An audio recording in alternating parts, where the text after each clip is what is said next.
Our panelists are Dr. Sohail Mahmood, Mr. Ikram Sehgal, Dr. Aisha Ghaus Pasha, and Dr. Khalid Banuri. Our moderator for this session is Dr. Vaqar Ahmed. May I ask him to please come on stage and then introduce the panel. Thank you. So, of course, you have the bio books, but of course, I won't be able to do justice with the very distinguished bios of my fellow and esteemed panelists. But I'm really honored to have with me a very august panel here. And we'll be very briefly introducing them in the sequence by my left. I'm joined by Mr. Ikram Sehgal Saab, a long-standing career in the services, is a very renowned defense analyst, entrepreneur, and I'm sure that you'll be able to go over some of his achievements in the bio book in your hands. I'm also joined by Ambassador Sohail Saab, who's remained our Foreign Secretary and also held very distinguished positions in several embassies of Pakistan abroad, long-standing career in the civil service. I'm also joined by Dr. Aisha Ghaus Pasha, former finance minister, federal finance minister, as well as former provincial finance minister of Punjab, long-standing career in academia, and if I may say, a senior fellow economist as well. Thank you, Dr. Sahaba. And of course, Khalid Banuri Saab, again, somebody who doesn't require any introduction, very senior defense and political analyst, has a lot of publications to his name, and I'm really honored to have him on this panel as well. Now, we are here to discuss Dr. Ishrat's book, and as the name of the book says, Development Pathways, India, Pakistan, and Bangladesh, we actually find Dr. Ishrat at this point in Dhaka launching this book. So it's important to sort of mention why he isn't here, because there's a parallel launch going on in Dhaka and Chittagong for this book. But of course, there are certain, of course, questions and comments which he wanted me to seek from our panelists, which of course I will be putting forward. But before that, I really want to give a few minutes to this very senior panel on their brief impressions, brief general impressions on the book, Development Pathways, India, Pakistan, Bangladesh. And of course, the book covers a very large period starting from 1947 to 2022. And certainly, these are, of course, the senior resource persons who have been at the helm of affairs to actually judge lessons in the book, implications of history, of course. So without ado, I would pass on to our first panelist, Mr. Ikram Sehgal Saab. Sir, please. Thank you. Bismillah ar-Rahman ar-Rahim. I'm guilty of having just not read the book in detail, but I've read enough to disagree with him on some things and agree with him on many things. To put it very briefly, he's talked about the period from 1971 to 1990, and he's labeled it as a period of military rule, which is not correct. The military rule took place really after 1977, when there was a coup and there was a counter coup. And till that time, there was this government of Awami League, which was in power, which did all the nationalizations and things like that. The military coup, which came in with Ziaur Rahman, ultimately came into power, lasted till Ziaur Rahman was assassinated, and then General Shah took over after a hiatus of a couple of years, and he went on to 1990 when a democratic government came in. Dr. Ishrat is very correct when he talks about all the things which happened after 1990. But I am surprised that he did not take into account all the good things that happened during the army rule. First of all, denationalization. It was during Ziaur Rahman's government that privatization and denationalization was set forth. Again, it came to a little bit of halt after his assassination. Then when General Shah came to power, he hastened it up. And they denationalized the jute mills, they denationalized the tea industry, they denationalized other things. So these things were actually in effect. And if they had not, it is not a magic switch which says denationalization and everything will start producing. It takes time to catch up. So it took time to catch up, and very correctly, because I am one of those who don't believe that the armies should not be running businesses or should not be in the business of running businesses. But course correction, they certainly did. And I was witness to this course correction. And therefore, I look at it, yes, from 1990 onwards, they really followed particular economic rules which are necessary and which are necessary for any nation, which, when you're talking about the economy must be in the hands of economic experts. It cannot be put with people like, when I left the army, I thought Elsie was a girl. That was much of what I knew about the economy. But the point is that you have to put it in the hands of experts. And because of that, because of the socioeconomic model they followed after 1990, the development took place. But why did the development took place? One, the first thing the army realized was women empowerment. That is why they really went into women empowerment. And I am personal witness of Grameen Bank coming into existence, right? Which gave, first of all, money to the woman to spend on, chicken and eggs, raised chicken and eggs and goats and milks and sewing machines, etc. Then came garment factories. The garment factories employed almost 100% women labor. So you had all these women into the economy. And what did that do? Please, it's an indirect thing. That stopped the population growth, which Bangladesh was afflicted with. So 3 big things they did. The other thing they used was the roads. And they used the roads to a very great advantage, because in Bangladesh, if you put the roads 2 feet, it gets flooded. You have to have it about 12, 15 feet above the surface. So what they did was, and you had to get the earth from the side of the roads. So instead of getting the earth from the side of the road, they started having fish ponds next to the villages and started giving those fish ponds to the villages and said, you put fish in. So Bangladesh went and made terrific fish industry, right? So the last thing, and I'm witness to again to this, was Bangladesh had one crop in many places, that rice crop. In the north, that was a big problem because you didn't have a crop during the winter season. So they started planting wheat, and they started putting these tandoors, and they changed the eating habits of entire north. Rangpur district now, of course, composed of about 15, 20 districts. But the point is, because of that wheat substitution, the rice requirement lessened. So, excuse me, all this happened during so-called military rule. So let's not, that's why I said, yes.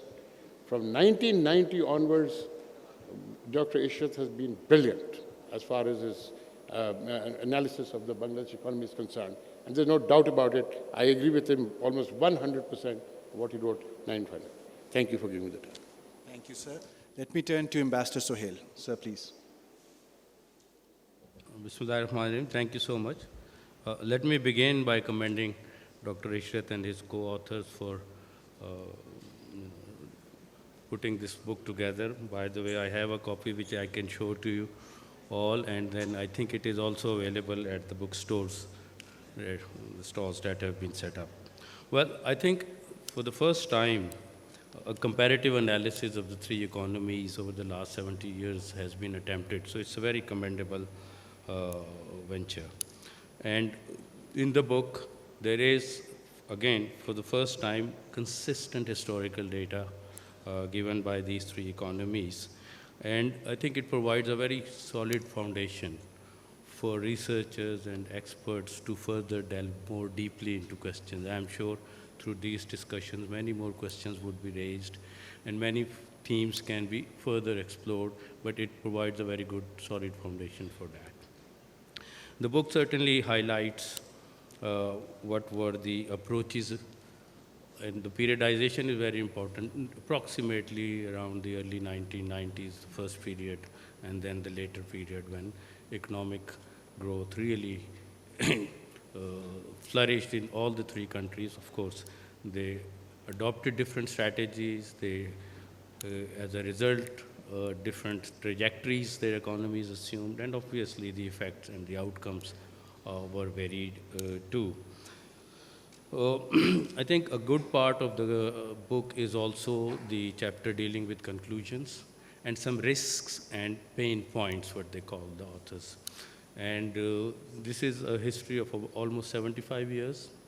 But these are the 5 points, 6 points that they highlight would be important for all the three economies to really pay attention to over the next 25 years. And in the next 25 years, these three, there would be a centenary of the, two countries. And in those, I think I would like to mention what they have highlighted as the coming challenges: coping with climate change, obviously, then increasing intra-regional trade, which is the at the lowest level as if compared to the rest of the regions in the world and sub-regions as well.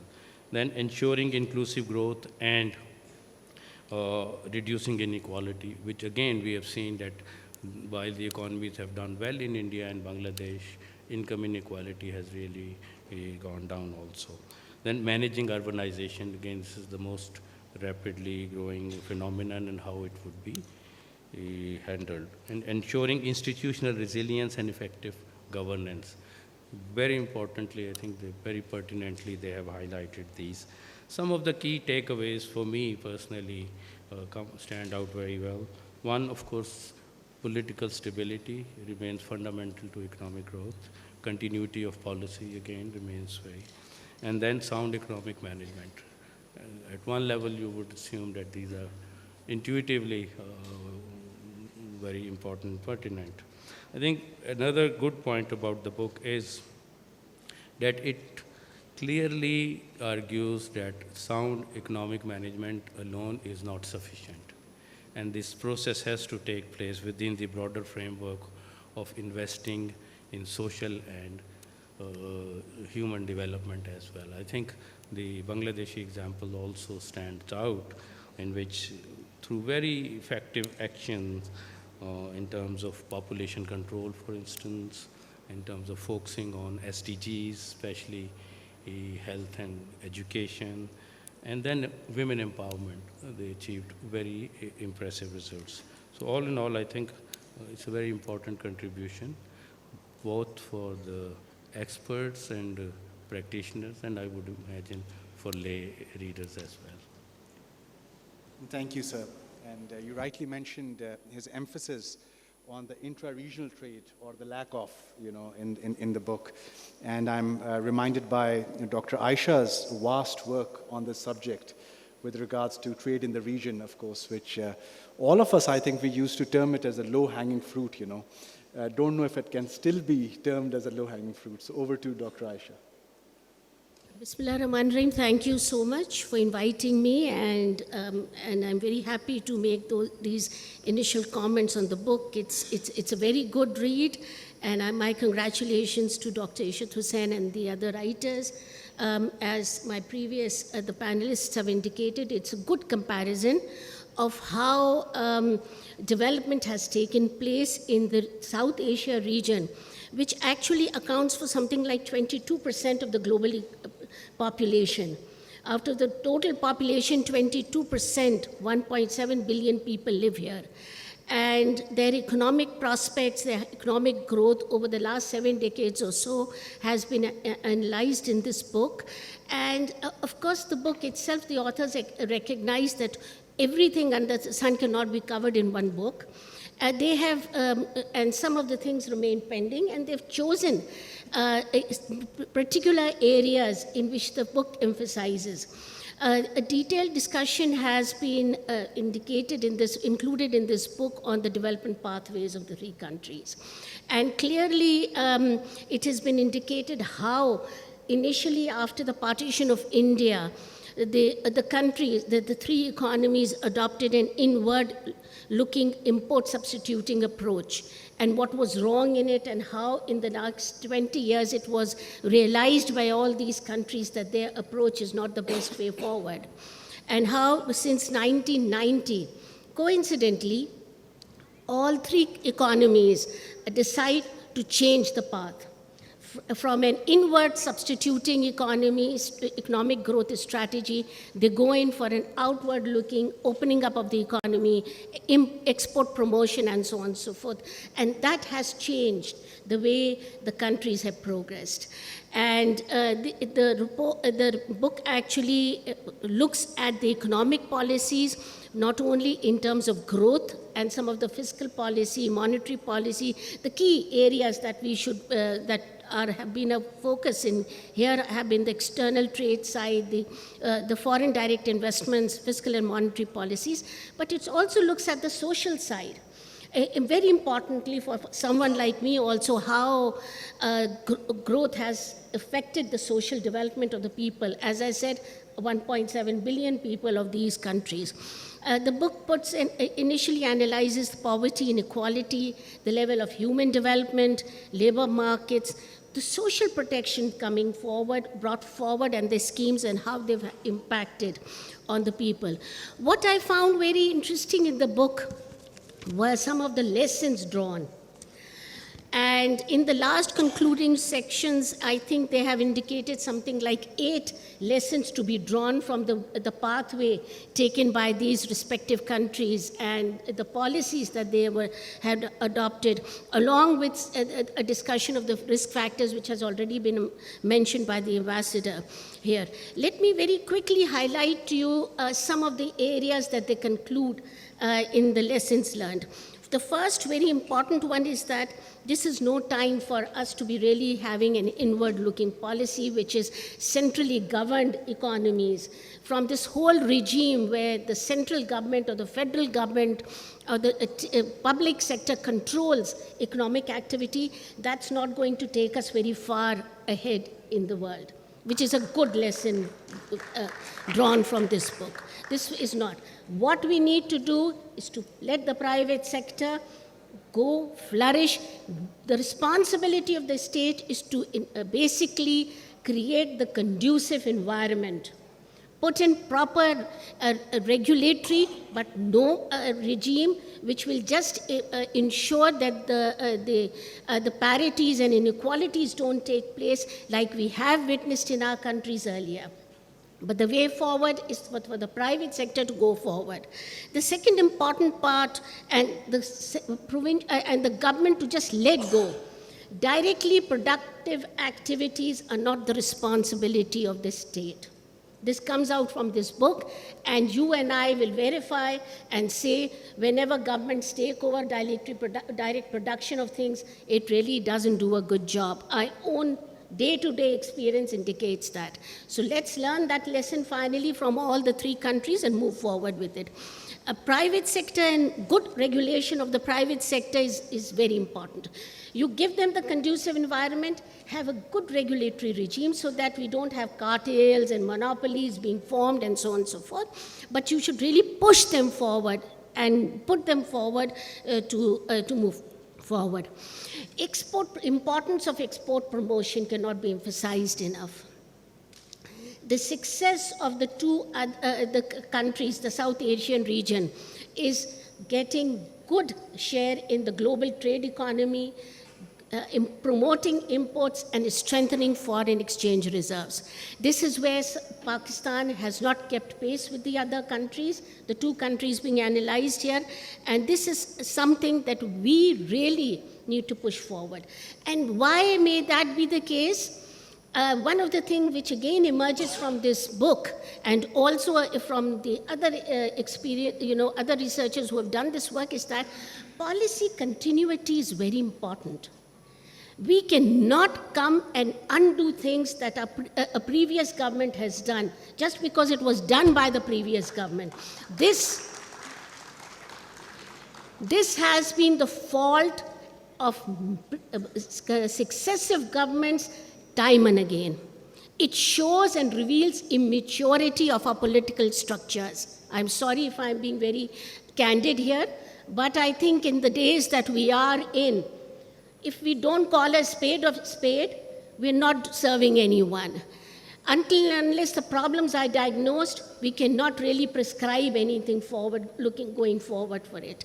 So we have to go ahead, devise good policies which are structural in nature and continue with them. I'm a very, very big promoter of a minimum agenda of reform for this country, which should be followed irrespective of who comes in power. Absolutely and totally. Not changing it. Just stick to it and let the countries flourish. India has shown this to be the case, and they have reaped the benefits. So has Bangladesh. We have slackened behind on this count.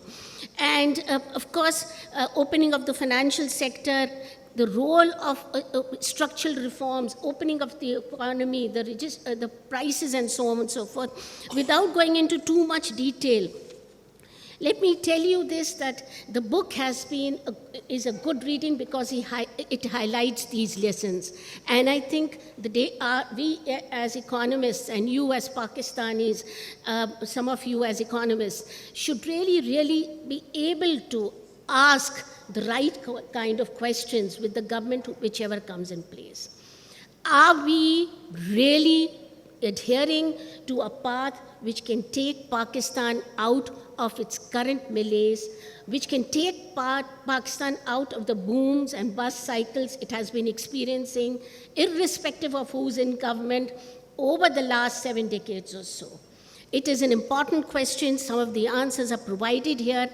But let me finish by also indicating that while this book is very good and really is providing us some good lessons to learn and some good areas in which risks that we should really keep in our minds, one or two things that we really need to see through. At this stage, after the success story, Bangladesh is now in an IMF program. Things are kind of in a setback position.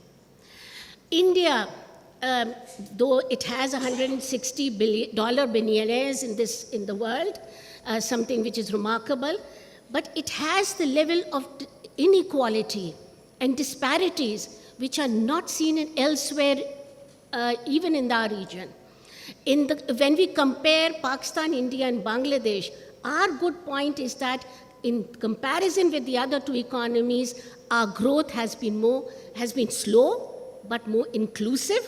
We don't give ourselves credit for it. We should. Our growth may not have been as much as theirs, but it's more broad-based. It's more inclusive.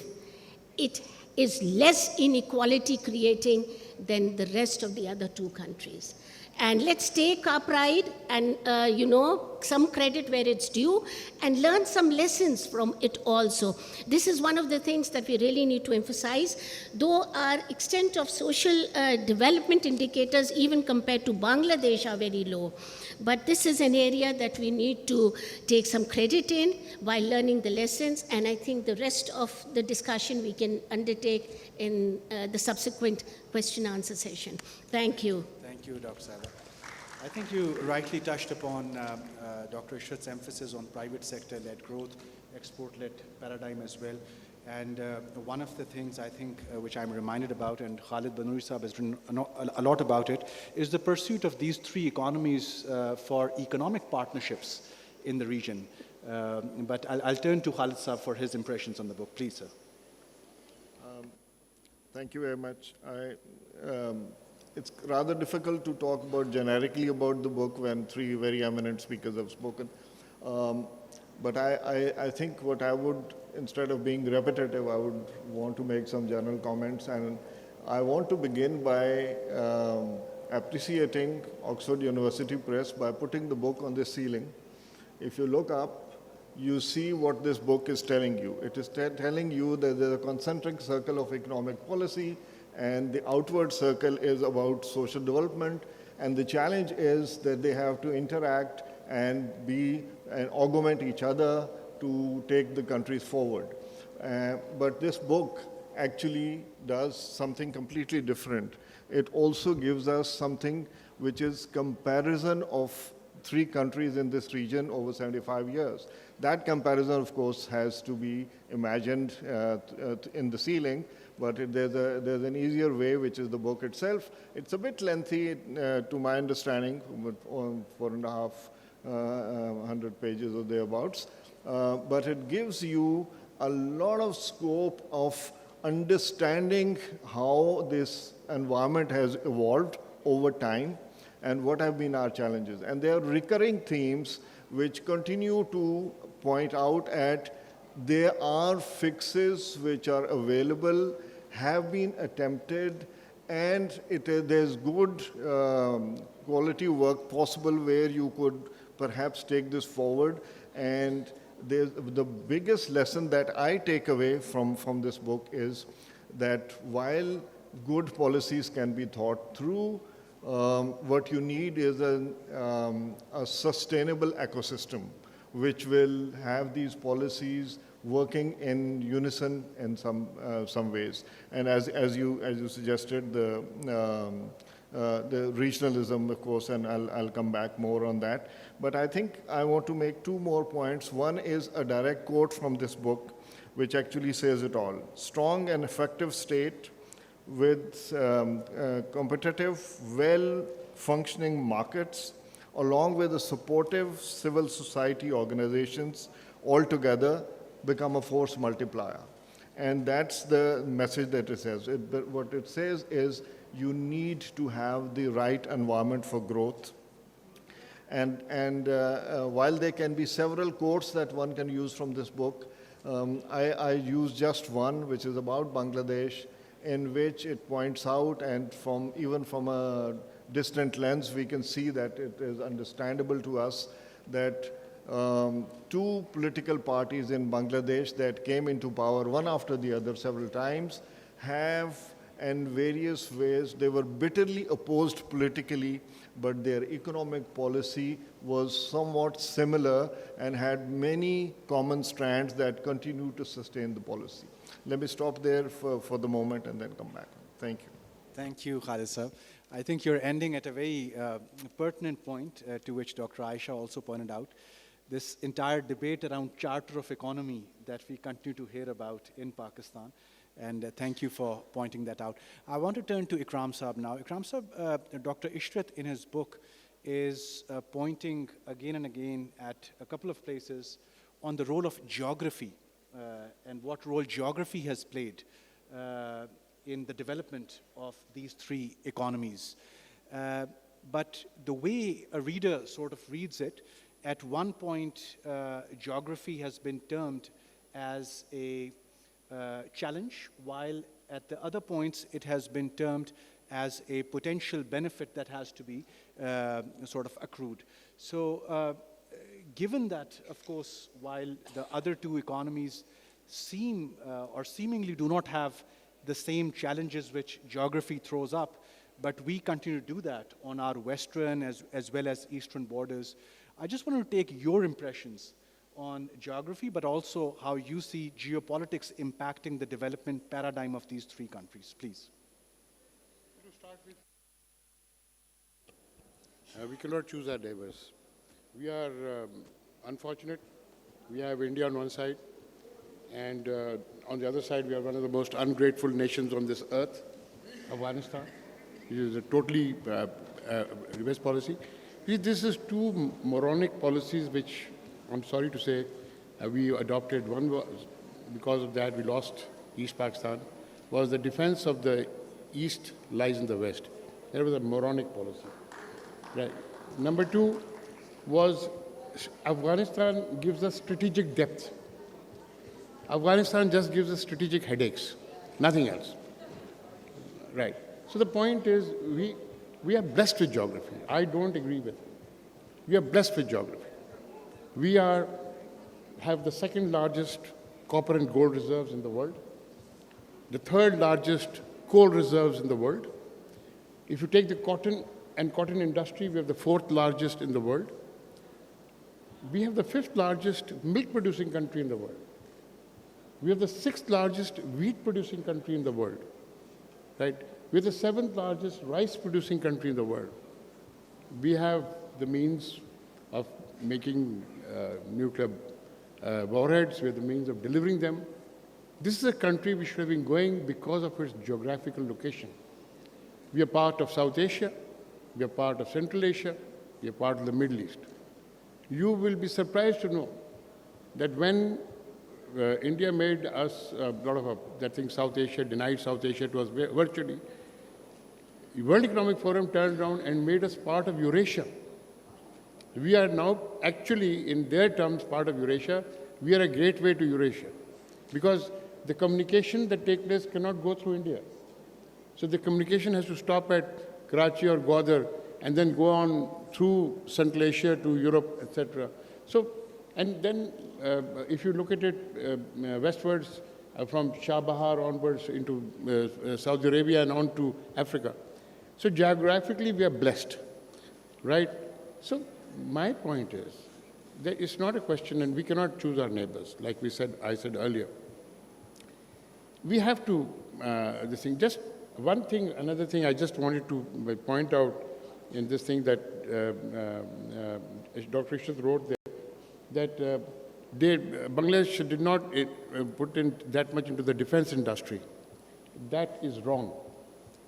At the fighting strength in 1971, Pakistan was 3.5 divisions, lightly equipped, mostly without artillery, without armor, without its complement. Today, why has Bangladesh got 10 divisions? Who are they fighting?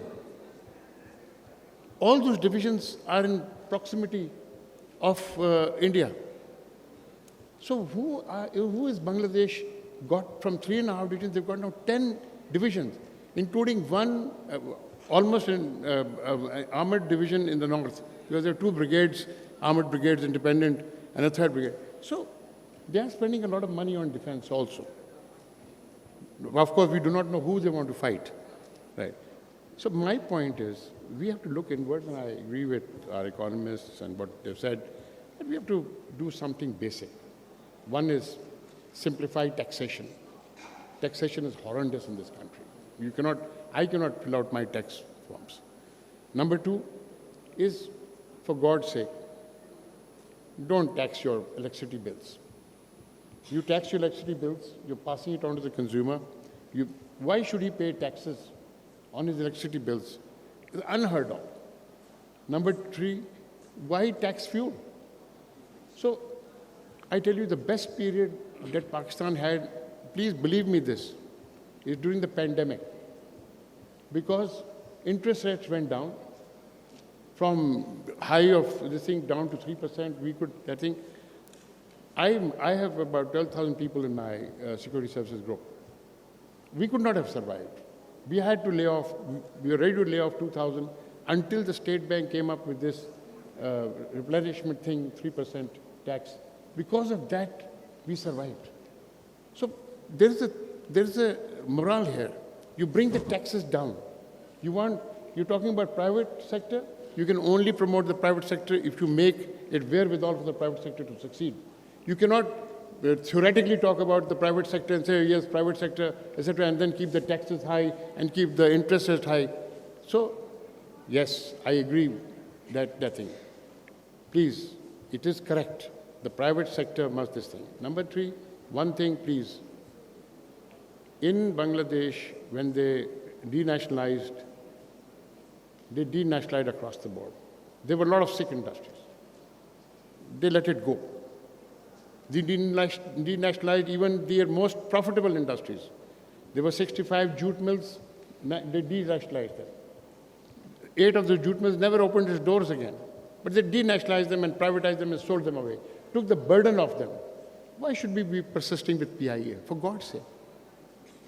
Why should we be persisting with Pakistan Steel Mill, right? Why should we, and some other industries? We should let them go today. The burden of the inefficiency of the public sector must be not put on the private sector. So my feeling is very clearly that you must simplify your taxation and you must bring your taxes down. Thank you. Thank you, Ikram sir. I think you touched upon Bangladesh-India relations, if I may say, when you talked about the growth in their defense budget, and that should naturally bring me to Ambassador Sohail Saab. And the question that I wanted to pose was around Bangladesh-India relations and whether they have benefited each, because there's a perception probably that India and Bangladesh get along better than India and Pakistan. But then also India and China relations, the fact that China may not get along well with India, but they have one of the highest bilateral trade volumes with each other. So your take, please. Well, on the surface, yes. Let me delve first into the Bangladesh-India relationship. Indeed, a lot of economic development in Bangladesh is a function of a deeper political engagement with India, a lot of focus on connectivity, enhanced trade, and also energy cooperation. So it is reflected in increased trade figures also, and obviously also development assistance from India as well, which is to the tune of about $10 billion. So these are reflected in various areas, and some of the connectivity projects, including the transit rail, will also potentially increase the quantum of economic collaboration between the two countries. But that does not mean that everything is fine with the relationship also. There are some perennial issues which continue to affect the relationship, like the Tista River waters issue. You have issues of security on the border. You have the Rohingya issue continuously focusing, bringing a negative attention also. But still, the two countries are in a better space today as compared to 10 years ago. And this is a function of both political continuation, both in Bangladesh and India as well. The connection at the leadership level that has its own advantages as well. And also India placing a lot of emphasis on relationship with India within the context of what it calls the neighborhood first policy. But as I said, while there are dividends, there are downsides also, or at least some of the perennial political issues have not been addressed yet. Coming to China-India relationship, again, it's a very interesting phenomenon. There's no doubt about the fact that India-China trade has seen very significant growth. Some estimates say that almost fourfold increase in the last 10 years, and particularly over the last 3 years, the trade volume has been upward of $100 billion. And this is a period which has coincided with the increased tensions on the border also, and a number of other factors negatively affecting the relationship. And the natural question is, how come that is happening? And there's a huge trade deficit that India is facing. Experts say that there is some economic interdependence between the two countries. Essentially, one study says that almost 28% of value add of India's exports was originating from imports from China. So there is an interdependence there, more dependence of India on China than China on the Indian economy. So already there is a debate in India. There are concerns that one, the deficit is too large and there should be something done about that. Second, that some of strategic industries of India are dependent on China, and given the current dynamic of the relationship, there is something that needs to be done as well. I think we should also bring in the element of geopolitics also. I think in this relationship, you see both geopolitics and geoeconomics really colliding. India, from its own particular perspective, is looking at China as providing a glue for the India-US relationship. And they want to leverage that to get technology from the United States and get technology for India's own transformation. So it will be a function of the Indo-Pacific strategy as well. As I said, there is concern about this burgeoning trade relationship inside India. Already some restrictions are being put, and this summer we saw reports that some slowdown is coming. Especially Chinese tech companies are now facing more pronounced difficulties in India. And then the public opinion in India has also changed about India across the board, from the government sector to the strategic community to the businessmen, that we need to put this relationship on a different pedestal. And if, my sense is that if the current tensions are not contained and reversed, then this process of restricting China-India trade will get further acceleration. And if India gets further drawn into the so-called Indo-Pacific strategy, then certainly this will eventually catch up with the trade and economic relationship between the two also. So I think beyond the surface, we need to look at some of the deeper things that are at work as well. Thank you, sir. Thank you.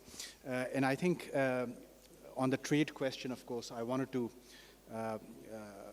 sort of request Dr. Aisha as well, but I think a more important aspect of the book that I wanted her to touch upon is the role of institutions in development. And the fact that Dr. Ishrat points towards a variance in capacities of economic management institutions of these three countries. And the book also, of course, tells us that while in Pakistan, a large part of what our finance ministry or economic ministries in general would be doing would be focused on negotiating aid, multilateral aid, bilateral aid, IMF. He looks at Bangladesh's economic management institutions who are more focused on trade-oriented partnership, opening up towards free trade agreements, signing preferential trade agreements. Then he looks at the Indian economic ministries and institutions who are spending more time on investment treaties, trying to get more FDI to come in. So there's this difference in the scope of work, which is between aid, trade, and investment across these three countries. And how, of course, the institutions get configured around these agendas as well. That is one. The second thing that I notice is the turnover of the civil service that works in these economic management institutions. So while in our case, for example, in the past 4 or 5 years, in our economic management institutions, I don't see any, for example, federal or provincial secretary who would have lived his tenure in the position. Even if you look at the provincial finance secretaries, they've been changing very frequently, leading to a loss of institutional memory, you know. Whereas, of course, the anecdote that is being cited, that in the Commerce Ministry of India, the additional secretary was literally born in that ministry when he was negotiating with Pakistan, you know. So 25 years in the same ministry with a lot of institutional memory. So your take on the role of institutions, please. Thank you. You've raised an important point. It has been highlighted in this book also, the role of institution and how your economic management capacity impacts on not only the quality of policy making, but very importantly, the implementations of policies that have been really carved out. And while I don't think I'll be exaggerating when I say when you look at the legal framework of Pakistan, we do a very good job of it. We bring in laws, we bring in the right kinds of, rules and regulations and so on and so forth. But when it comes to policy making, advising of the policy, That is where we slacken a bit, and the biggest slack is when you're actually translating that policy into actual action. As they say, it slips between the cup and the lip is too huge in Pakistan. Our institutions over the years, particularly of economic management institutions, leave a lot to be desired. And why am I saying this? I'll cite you just one example. It's not a political example. It's just an example, anecdotal evidence of how, when institutions don't work the way they should be, the economic distortions create, which are to the detriment of the common man. Cartels in pricing. When few players get together and they start, negotiating with each other and forming cartels so that the price levels don't come down in the economy, that are to be checked by the Competition Commission in Pakistan. What we have seen over so many years, we hear about sugar cartels. We hear sugar is a very common consumption items, and we see how prices are flared up because of all of this in overnight, and they are unable, the government is unable to come through with it and reduce it. Inflation at this point of time in Pakistan is a very important problem. A lot of it is because of external factors which are beyond us, related to the international global commodity price levels and so on and so forth. But some of them are very significantly because of the inability of the local administration to really put it down, bring it down. So a very important gap that we see over time is because of the economic institutions and the institutions per se. Governance is the important problem. And I keep saying this also when I was, in fact, I kept, let me be again very explicit in this. When we keep talking about social development and the lack of funding to social sectors, and one of the reasons why we are doing so poorly on social sector indicators is because of the lack of funding, I agree with it 100%. Yes, we should invest more, and it really is underfunded, these social sectors. But very important for me is the other question. Whatever funding is going into the social sectors, is it being used effectively and efficiently? And let me tell you, I know from very close, that's not the case. So while we do talk about more fundings and those fundamental issues, governance, the selection of where to put in money, how to deliver, how to take important decisions is where we are slackening more so in the country. And it's in some ways very critical. Now, you also pointed out about the role of aid and how our energies are focused. See, we have, and you were also talking about geopolitical significance of Pakistan. I want to be very blunt with you today and say this. Our booms and bust cycles of the economy are actually in some ways directly related to our approach, the way we approach this whole scenario. We as a nation have thought through these many decades that we are strategically located. Our geographical location and our strategic interests are so important that no one in the world will ever let us go bad. I think we all have heard this story somewhere or the other. Manna for heaven from always come. Yes, we need to do few things to firefight, but we've been delaying structural reforms because manna from heaven always comes.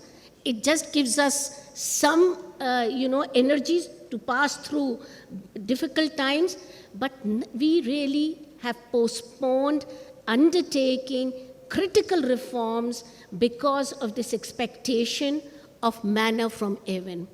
Even when we were the countries, let me again cite you, country has been close to, this is public knowledge, so I can repeat it, has been very close to a default situation. And even then, if you hear this, no, We are so strategically located. No one will ever let us go through this. My point is that let's not be so complacent about our importance geopolitically that we keep postponing continuously some of the tough decisions and good reforms that we need to put in place to put Pakistan on a sustainable, self-reliant path of development. We have done this for many years, and we are now really suffering from it. Our motto should be, stop all this aid. Stop all this aid, we don't want it. We want investments, we want trade. You want to do us a favor, give us some access to your markets. And we should really do a good job of negotiating free FTAs. I am afraid, again, speaking kind of explicitly, we haven't done a very good job of negotiating free trade agreements. Our agreements have not always gone in our favor, and it's partly with the foreign secretary sitting with me, with due apologies to all the bureaucracy. We have not done a good job of negotiating. We have not done our homeworks most of the time, and believe it or not, in our negotiations, if you're negotiating lower tariffs on tariff lines in which you do not even export, then you haven't done your homework well. And there are plenty of cases when this has happened. Thank you, Dr. Sahiba. Thank you.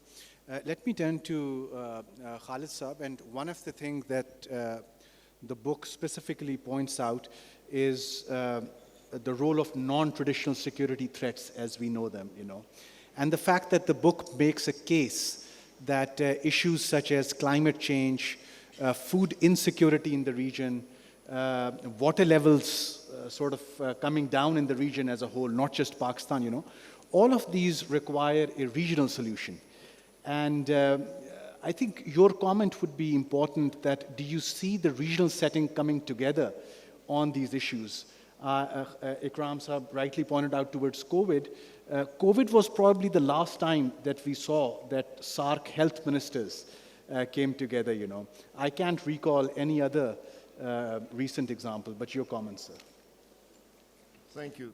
I think this is a very, very pertinent area to discuss. Let me just reflect on, the same economists that gave you ideas of BRICS and Mint also put Pakistan in next 11, or perhaps said that by the 100 years of Pakistan, 2047, you should be the 16th economy in the world. Now he's obviously pointing at the potential of what you can do provided you go in that direction. And if that be true, that basically means that you tap the untapped potential that you have. And the most obvious neglect that we have, or the restriction that we have, is regionalism, the regional approach to it. While the world was globalized and was going more into cooperation, although the conflict is coming back in various ways, but we in our region had significant problems. That, to my understanding, has a huge issue of policy from India, that the way it emanates today. But look at this, the approach of this economist who says you can be. If you can be, then this is the time to actually think of where regional practices are possible. And I think the book very rightly, I like the terminology that they use, risk and pains. It clearly identifies the hurdles, but it also points that these are the areas where you can cooperate, because for climate change, the way it is happening, the speed of it, you need to do something like yesterday. And if you're going to go down that route, food security and water stress are the two obvious areas where cooperation can happen, and it points at that.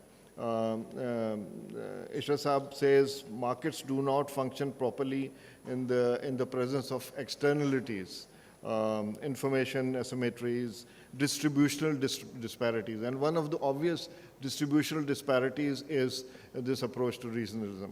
Now we must also factor in, also that, although that's not the question you asked me, that the traditional security stresses exist and we have to work within those restrictions.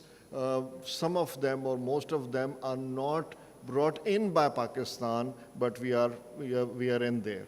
I just quickly refer back to what Sehgal Saab referred to about the private sector and his frustration about that. But I'm an incorrigible optimist, and what I see is the conversations have started in that direction. It needs to crystallize into policy unless we can just talk about these, continue to talk about the theoretical side of it. But we need to actually go there, and the way some of those houses and buildings flew away in the floods, and also the COVID examples are actually suggestions where this is possible, although it's going to be very, very difficult in the current political environment between the SAARC countries or led by India. Thank you. Thank you. Thank you, Khalid Saab. I really appreciate these comments. I, of course, have a list of questions because the subject is so interesting, but really want to give the last maybe 4 minutes to our audience here as well, in case they have some comment on the subject. We may not have time to take response from each of the panelists, given that we are down in time, but maybe because there was a remark about our regulators, so I see Ahmed Qadir Saab sitting here from the Competition Commission of Pakistan. So if you could raise your hand, maybe the mic will come to you. Thank you, Dr. Vaqar. Wonderful comments made on the role of the private sector. There was a comment about the Competition Commission, especially vis-a-vis the sugar sector. And in 2021, the Commission imposed a penalty of 44 billion on the sugar cartel. And just that single order of the Commission is facing 127 legal challenges. 72 in the Competition Appellate Tribunal, about 24, 25 in the Lahore High Court, and the rest in the Supreme Court. So when the legal framework and the judicial review process ties up the regulator in the courts, it's very difficult for the Commission to discharge its law enforcement duty, and it spends most of its time fighting the legal battle. And that, as we know, takes a horrendously long period of time. So I just wanted to clarify this. Thank you. Thank you. And if I may add that Dr. Ishrat informs us that the competition law of Pakistan was in fact the inspiration behind competition laws in India and Bangladesh both. So any other quick comment maybe, if there's any, you could raise right in front, sir, please. So I recognize that this topic is about India, Pakistan and Bangladesh, but I've spent most of my life outside of Pakistan, and I kind of feel that we're always comparing ourselves to India and Bangladesh. My question is, जिसको कहते हैं ना कि नकल करने के लिए भी सबसे ज़्यादा अकल चाहिए होती है. Why do we not talk about कि जी अमेरिका में क्या हो रहा है, जर्मनी में क्या हो रहा है, जापान में क्या हो रहा है? Why do we not compare ourselves with those countries? That's my question. I think I will say something about my book. I have compared ourselves to the US and to help people understand why US is successful and we are suffering. So if you can please help us understand why we are so fixated, with India and I guess now Bangladesh. Thank you, sir. Thank you. Ji, right in front of me, ji. यहाँ पे mic they they.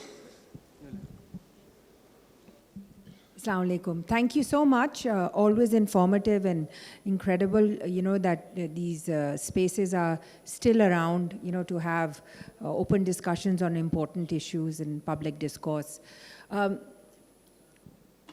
As a Pakistani and as a development professional, what amazes me, and this is something I've actually even had a discussion with Dr. Ishrat as well, without looking at our basic human development indicators and having a skilled citizenry, there's no question of an export-oriented policy, export-oriented strategy, or focusing in, privatizing Pakistan. We do not have enough educated with a big E to develop a skill set in whatever economic landscape that you are trying to propose, lack of bureaucratic impediments, etc. The baseline of the available Pakistani citizenry that can be productive above poverty line, which is able to pay taxes, develop innovation, etc., in the landscape of whatever you are all describing. Aisha Bibi was talking in an inordinate amount of time in terms of opening up private sector, access to, but when we don't have enough teachers, we don't have enough students who can actually be competitive in any globalized world. If we have an industry or so-called private sector which can only survive on subsidies, and we just had an example of the sugar mills, they're all sitting in parliament or have sufficient enough lobbyists who are sitting in parliament.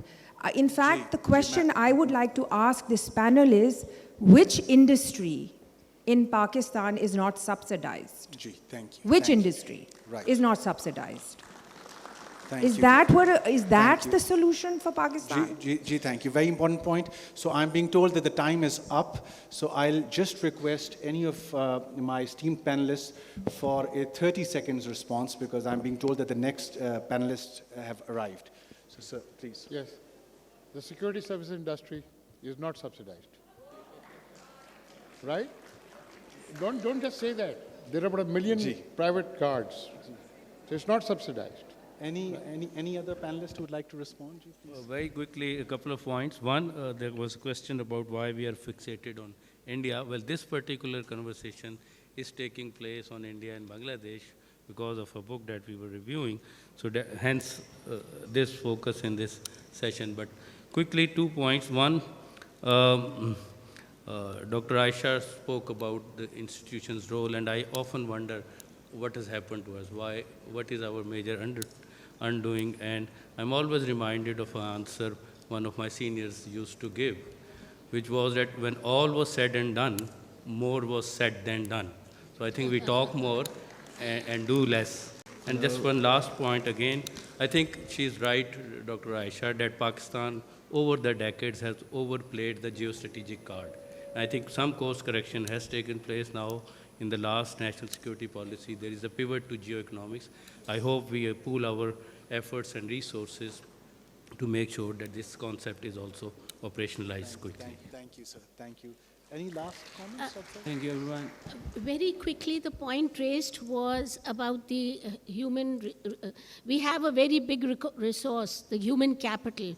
And what is very tragic about the fact is that when you're going through a youth bulge in this country, when such a large population is in the productive age group and youngsters, if you have a situation where almost 11 million of them are idle, they're not studying, they're not looking for a job because they have no aspirations, no hopes in the system, they're just sitting idle. We have a very big problem. Human resource has not been given the priority it needs, it deserves, and we should wake up as a nation and take a course correction. Thank you, Dr. Sahab. Ji Khalid, sir, final word. Very quickly, Dr. Ishrat does make this point that there should be no subsidies because subsidies do not help the poor. What I suggest as an alternative is that you reduce the per unit cost of power, electricity to the established industrial centers. So give it to Islamabad, give it to Sialkot, to Hatar, Karachi, of course, which will actually help the poor rather than help the elites. Thank you. Thank you very much, Khalid Saab. Of course, I couldn't sort of have a better panel to discuss the book, but I see many of the students here as well with us. So the book is a must read for all of them, and it's available outside. I thank you all for your attention. Thank you.